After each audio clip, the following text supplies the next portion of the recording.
오늘도 참 추운 날씨 이어지고 있습니다. 겨울철에 이렇게 추운 날씨가 되면 저체온증, 또 뇌졸중, 심근경색 환자가 적지 않게 생겨나는데요. 네, 아주대 가정의학과 김범택 교수와 함께 겨울철 건강관리 요령에 대해서 알아보겠습니다. 네, 안녕하십니까? 안녕하십니까? 안녕하세요. 네, 사실 너무나 상식적인 이야기이긴 합니다. 날씨가 추워지면 환자가 늘어난다는 건 상식적인 얘기지만 네. 실제로 지금 조사를 해봤더니 1도가 떨어질 때마다 응급실로 찾아오는 저체온증 환자 8%가 늘어난다. 상당히 통계적으로 볼 때도 큰 수치라고 볼 수 있을 텐데요. 일단 체온이 내려가면 몸에 어떤 이상이 좀 생겨나는 건가요? 이제 추위에 장시간 노출되시게 되면은 우리 몸에서는 심장이나 폐 같은 몸의 중심의 체온을 유지하기 위해서요.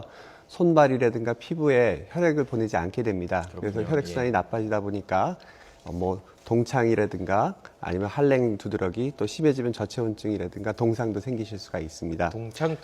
그러니까 손끝에 이런 곳에 그렇죠. 피가 가지 색깔이 않아서 변하고 상처가 그리고 나는 이제 거죠. 통증 같은 것도 생기시는 거고요. 네. 특히 이제 저체온증 같은 경우에는 심혈관계 질환을 기능을 떨어뜨려서 심하면 목숨도 잃을 수 있기 때문에 조심하셔야지 되고요.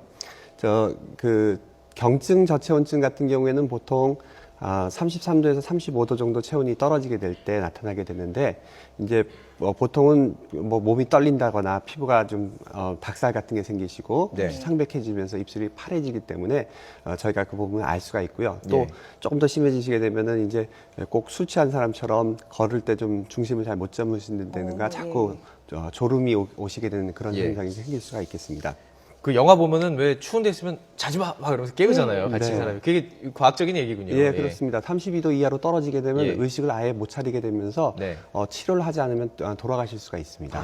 이게 어린이나 노년층은 더 그게 심각하겠죠? 예, 그렇습니다. 아무래도 어린이라든가 어르신들 같으신 경우에는 체온 조절 기능이 정상인에 비해서 좀 떨어지시기 때문에 예. 훨씬 더 이 저체온증이 잘 걸리실 수가 있습니다. 이런 증상에 대해서 지금 얘기를 해주셨는데요. 좀 대처를 하면 좋을 것 같아요. 예방할 수 있는 방법, 그리고 대처법 얘기를 해주세요. 네, 저체온증은 본인이 인식을 잘 못하실 수도 있습니다. 그렇기 때문에 옆에서 보셔서 조금 저희 동작이 좀 느려지신다든가 의식이 네. 좀 떨어지시는 것 같으면은 빨리 따뜻한 곳으로 이렇게 가도록 이렇게 해주시는 게 좋겠고요. 예. 특히 이제 보온에 이제 신경을 많이 쓰셔야 되는데 옷이 가장 중요하겠습니다.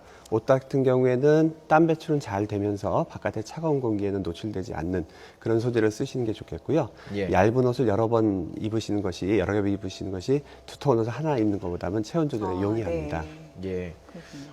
그 스키장도 많이 가시잖아요. 네, 네. 바깥에서 일하시는 분들도 신경을 써야 되겠지만 네, 네. 이런 겨울 스포츠 즐기시는 분들에 대해서도 좀 신경을 써야 될 것 같은데요. 네, 어떻게 해야 아무래도 될까요? 이제 바깥에서 이제 스포츠 활동을 하시다 보면 체온을 잃으시기 쉽기 때문에 네. 마스크는 반드시 하셔야지 되겠고요. 특히 바람이 많은 곳에서 등산이라든가 아니면은 저희 스키 같은 걸 타시는 경우에 있어서는 고글을 네. 반드시 좀 쓰셔서 예. 안면을 보호해 주시는 것이 좋겠습니다. 예. 또 장시간 이제 바깥에서 일하셔야지 되는 작업장의 근무자분들이라든가 아니면 우리 군인들 또 노숙자 여러분들 같은 경우에는 저체온증에 굉장히 취약하다고 할 수가 있겠고요. 예. 흔히 이제 음주를 하시면 조금 몸이 따뜻해지는 것처럼 느끼시는데 실제로 혈관을 확장시켜서 저체온증이 더 심하게 될 수가 있기 때문에 음주는 예. 좀 피해 주시는 게 좋겠습니다. 예. 술 조심해야 되는군요. 예. 겨울철이 되면 사실 연세 드신 분들이 많이 돌아가신다는 그런 이야기가 있어요. 이런 게 네, 보면 네. 어떻게 보면 심근경색이라든지 뇌졸중이라든지 갑작스럽게 오는 질환 때문에 돌아가시는 경우들이 있더라고요. 네, 네. 예. 이제 아무래도 이제 요즘 같이 연말 모임이 많으시고 네. 예, 음주라든가 아니면 기름진 음식을 많이 드신 상태에서 이게 더운 실내에 있다가 바깥으로 나가게 되면 심장이 이제 빨리 뛰면서 심장의 산소 요구량이 늘어나게 됩니다. 예. 네. 그러면은 이제 피를 많이 충분히 보내줘야 돼야 되는데 혈관이 좋지 않은 분들, 혈액순환이 나쁜 분들은 예. 오히려 추운 날씨에 혈관이 수축되면서 산소를 제대로 보내지 못해서 심근경색이 생기시게 되고요. 예. 또 이제 보통 이제 12월 달 지나서 1월 달쯤 돼서 한참 추울 때 같은 경우에는 예. 이제 평소에 고혈압이라든가 당뇨병, 고지혈증 같은 것으로 이제 혈관이 좁아진 분들은 예. 그런 좁아진 뇌혈관에 피떡 같은 것들이 자꾸 생겨가지고요. 네. 그래가지고 뇌졸중이 생기게 됩니다. 그러니까 그렇군요. 이미 혈관이, 그러니까 피가 다니는 길이 좋지 않고 좁아져 있는 상황인데다가 추우면 더 좁아지고 그렇습니다. 그 상황에서 여러 가지 혈전이라든지 네, 피떡이 네, 돌아다니다 보면 큰 문제가 생길 수가 있을 것 같은데요. 네, 네. 자, 일단은 심근경색, 심장에 좀 무리가 있으신 분들은 저도 좀 심장이 안 좋다 보니까 항상 의식을 하고 있습니다. 네. 그 특히 겨울철이면 위험하다는 걸 인식을 하고 있어요. 근데 네. 자각 증상, 어떤 이상 증상을 느꼈을 때 빨리 움직이는 게 중요한데요. 이걸 판단하기가 쉽지가 않습니다. 좀 알기 쉽게 좀 설명해 주시죠. 네, 네. 이 심근경색 같은 경우에 가장 흔한 증상은 이 가슴 한가운데가 뻐근하게 아프시고 불편하신 한가운데가 겁니다. 뻐근하다. 네, 네. 예. 이런 통증이 여기에만 나타날 수도 있고요. 목이라든가 왼쪽 어깨, 팔로 이렇게 뻗치는 통증이 있다 그러면 등으로도 느껴질 수 있다. 그런 경우는 이제 이 대동맥 파열이 있는 경우는 그렇게 느끼실 그래요? 수도 예. 있겠습니다. 예. 그 다음에 또 심장이 이제 불규칙하게 뛴다든가 아니면은 이제 이유 없이 호흡곤란이 생긴다든가 아니면은 이제 그 운동을 하시다가 이런 흉통 같은 것들이 생긴다든가 또 차가운 날씨에 갑자기 노출했는데 이런 증상이 생기신 분들은 특히 만성질환, 고혈압이라든가 고지혈증, 당뇨가 있던 분들이 생기신다 그러면은 심근경색을 반드시 의심해 보시고 병원에 오시는 것이 좋겠습니다.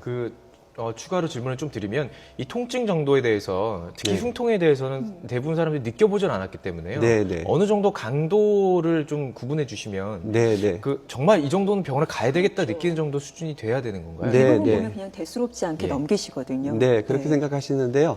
심근경색 통증은 꽤 심한 편입니다. 심하다. 예, 그래서 이제 그리고 또 특징이 뭐냐면 이렇게 콕콕콕콕 찌르는 통증이 아니라 아주 뻐근하게 아프시거든요.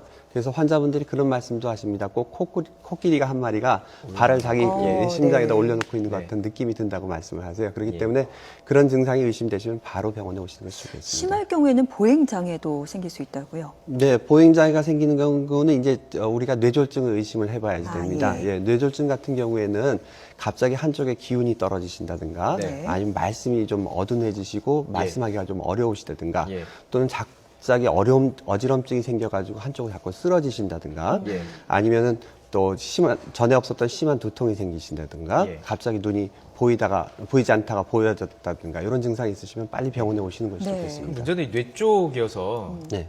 자신은 멀쩡하다고 느낀 경우가 많잖아요. 그러니까 네, 주변을 네. 잘 봐주셔야 되죠. 네, 그 주변에서 잘 예. 봐주셔야 되고요. 또 이제 그런 분들이 많으십니다. 이런 증상이 생기셨을 때 내가 왜 이러지 그러시면서도 병원에 오시는 것을 두려워하셔가지고 예. 이렇게 지연이 되다가 정말 치료에 필요한 골든 타임을 놓치시는 거가 네. 있기 때문에요. 예. 뇌졸중 같은 경우에 반드시 2시간 안에 2시간 이내에. 이 병원에 오시도록 그렇게 해주시는 게 좋겠고요. 예. 심근경색도 초기에 빨리 치료를 하게 되면 예후가 좋습니다. 그렇기 예. 때문에 심근경색도 빨리 병원에 오시는 게 좋겠습니다. 예. 심근경색하고 뇌졸중, 고혈압이라든지 당뇨, 심장병, 지병이 있었던 분들이 더 걸릴 확률이 높다라고 하셨는데 어떻게 관리하면 좋을까요? 네, 아무래도 만성질환, 고혈압이나 당뇨가 있는 분들은 겨울이 오시게 되면 관리가 힘들게 됩니다. 예. 아무래도 추위에 혈압도 올라가시게 되고요. 또 지방 분해도 잘 안 되면서 반대로 신체 활동은 줄기 때문에 그만큼 에너지 소모가 덜하게 되시게 되죠. 네. 그렇기 때문에 가능하면 드시는 걸 좀 조심하셔서 기름진 음식이라든가 짠 음식 같은 건 좀 피하시는 게 좋겠고요. 네. 춥더라도 조금 규칙적으로 운동을 좀 해주시는 것이 도움이 될 수 있고 예. 신선한 야채와 그다음에 단백질 과일을 잡수시는 것들 이런 것들은 그런 것들 조절하는 데 좀 도움을 많이 줄 수 있겠습니다. 네. 예. 자, 운동 말씀해 주셨는데요. 네. 운동은 해야 되는데 겨울 솔직히 말하면 실외에서 운동하기가 쉽지가 않아요. 나가기도 네, 네. 싫죠. 그럼 어떻게 해야 될까요? 네. 네. 그래서 겨울에는 보통 예. 저도 환자분들한테 실내 운동을 많이 하시도록 말씀을 드립니다. 예. 그래서 뭐 수영이라든가 에어로빅, 헬스 같은 것들, 또 네. 탁구라든가 아쿠아로빅 같이 실내에서 하는 운동을 권하는데요. 예. 그래도 좀 답답해서 실외에서 운동을 하시고 싶으시다 그러시면 예. 운동 시간을 조금 줄여주시는 것이 좋습니다. 좀 줄이고요. 예, 보통 네. 체온 조절을 하다 보면 예. 저희 에너지 소모가 한 10에서 15% 정도 늘어나거든요. 그래서 예. 평소에 보다 한 20% 정도는 운동을 좀 줄여주시는 게 줄이고. 좋고. 하지만 또, 하고. 네, 예. 하지만 또 특히 준비 운동하고 정리 운동은 한 1.5배 정도 늘려주시는 게 좋겠습니다. 네. 자, 예. 심혈관 질환뿐 아니라 네. 천식 환자가 12월에 그렇게 많이 는다면서요? 네, 네. 어떻게 예방을 하면 좋을까요? 예, 공기가 아무래도 차고 그다음에 또 건조하기 때문에 네. 호흡기가 자극이 돼서 콧물이 심해지시고 심하면 이제 기관지 경련도 나타나실 수 있는데요. 네. 그래서 이제 실내 온도만 올려주시는 게 아니고 또 이제 습도도 잘 맞춰주시는 게 좋습니다. 습도. 예, 습도는 가습기로 보통 이제 조절을 하게 되는데 가습기 같은 경우에는 이제 보통 많이 쓰시는 게 초음파 가습기입니다. 근데 네. 이건 오래 두면은 세균이 자랄 위험이 있기 때문에 자주 청소해 주시고 예. 물은 매일 갈아주시는 게 좋겠고요. 예. 최근 유행하는 게 이제 식물을 많이 놓고 그걸 가지고 습도를 조절하시는 분들이 계신데 예. 그런 경우에 이제 아무래도 습도 조절이 아주 많지 않은 이상은 예. 잘 안 되는 경우가 있기 때문에 가능하시면 가습기라든가 아니면 수건을 널어 두시는 게 조금 습도 조절에는 더 도움이 되실 수 있겠습니다. 예. 네. 사실 지금 독감 주사를 맞는 시기는 약간 좀 지난 느낌도 있습니다. 원래 한 네네. 11월 정도에 많이 맞는데요. 맞습니다. 지금 네. 맞아도 괜찮을지요? 근데 지금이라도 안 맞으시는 것보다 낫고요. 보통 이제 그 10월에서 11월 사이에 맞으시면 효과가 나타나는 데가 한 달 정도 걸리게 됩니다. 예. 그런데 이제 독감 같은 경우에는 이제 고열이 나면서 몸이 굉장히 좀 통증이 좀 몸살이 심하게 생기시는 것으로 일반 감기와 구별하실 수가 있고요. 예. 이 감기와는 조금 다르게 합병증이 많이 생깁니다. 특히 예. 어린이라든가 어르신들께서는 폐렴 같은 합병증이 생기시게 되면 사망률이 높기 때문에 맞아요. 예, 9세 미만의 어린이라든가 아니면 65세 이상의 어르신들, 그다음에 당뇨 같은 만성 질환이 있는 경우에는 반드시 좀 맞으시도록 그렇게 권장하고 있습니다.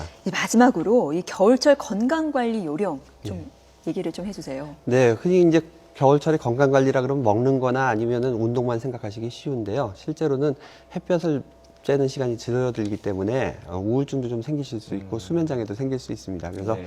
이 힘드시더라도 오후에 햇볕이 날 때는 한 30분에서 1시간 정도 산책을 하시면 좋겠고요. 예. 그다음에 좀 친구분들도 좀 자주 만나시고 그다음에 또 이렇게 취미 생활도 잘 하셔서 우울증을 이겨나가시는 게 굉장히 중요하겠습니다. 그렇군요. 네. 지금 한 10시 반 40분 됐으니까요. 한 네. 1시간 정도 뒤에 나가셔서 점심 먹기 전에 한번 걸어보시는 것도 좋을 것 같습니다. 네. 네, 아주대 가정의학과 김범택 교수와 함께 이야기 나눠봤습니다. 고맙습니다. 고맙습니다. 감사합니다.